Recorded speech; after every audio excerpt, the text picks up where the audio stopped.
So instead of seeing The Longest Ride, the movie that not many people have saw, I decided to stay home and watch a classic. Yep.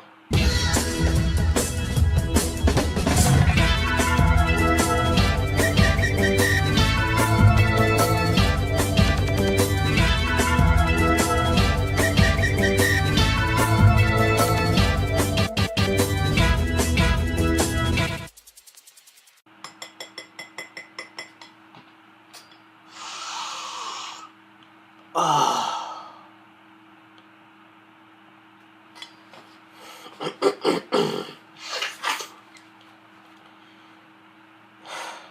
Scarface.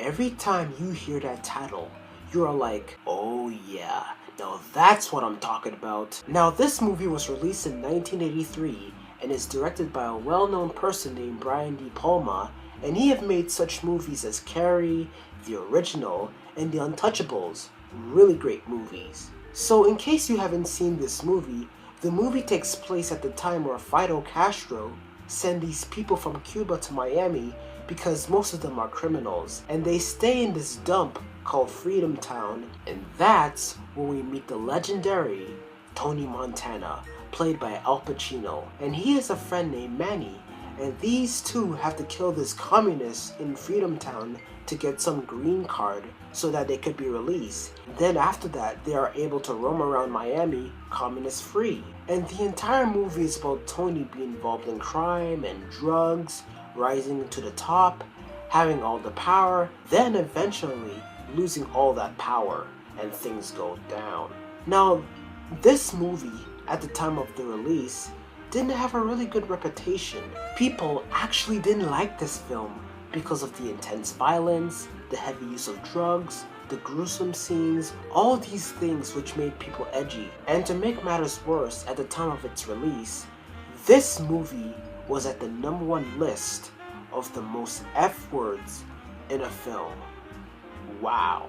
It was the 80s and people couldn't really handle it. But as the year progresses, it becomes one of the most popular and known and kick-ass movies of all time. This is definitely not the first time something like this actually happened. The same thing happened with A Clockwork Orange in 1971. Too violent. It got banned for more than 20 years. More than 20 years, and now it's a classic. Scarface is a classic, and here you go. Every time I see this movie, I just want to watch it. When I see it on television, no matter if it's the beginning, the middle, towards the end, I still want to see it.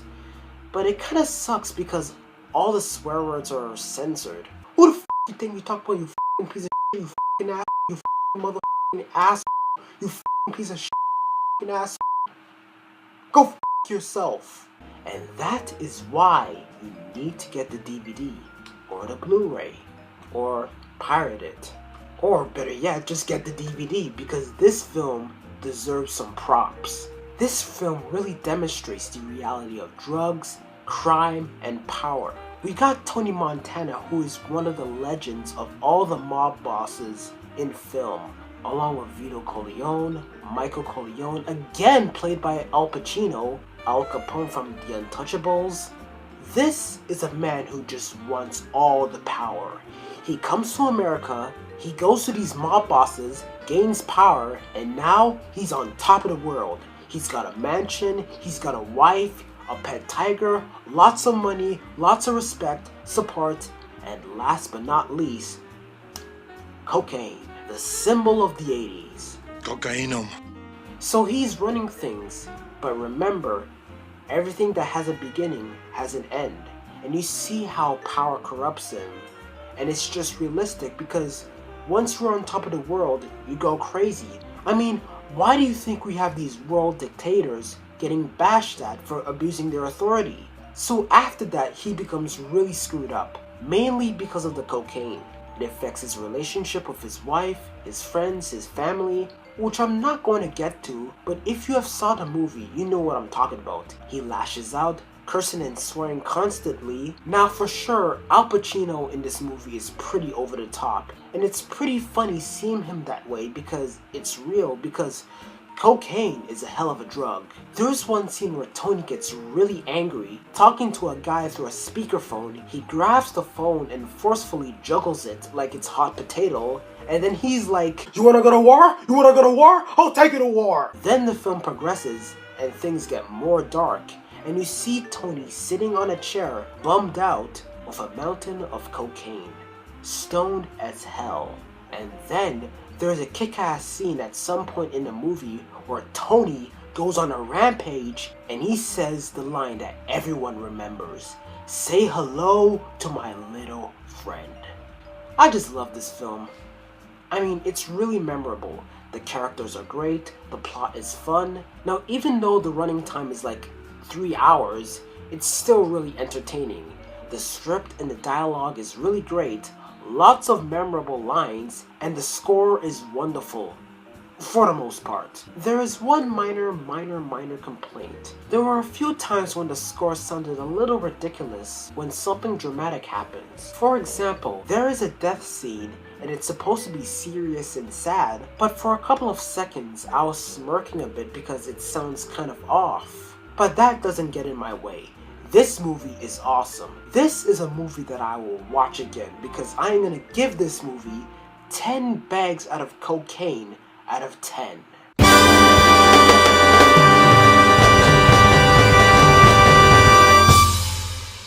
Now, before this video ends, let me show you a little message from Mr. Mackey. Drugs are bad. You shouldn't do drugs. If you do them, you're bad. Because drugs are bad, okay? It's a bad thing to do drugs, so don't be bad by doing drugs, okay? That'd be bad. Drugs are bad, okay?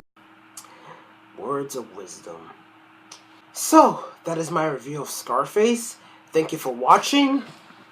Say hello to my little... What the hell? Where's my gun?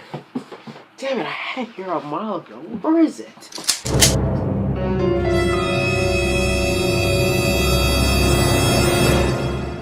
Ah, shit.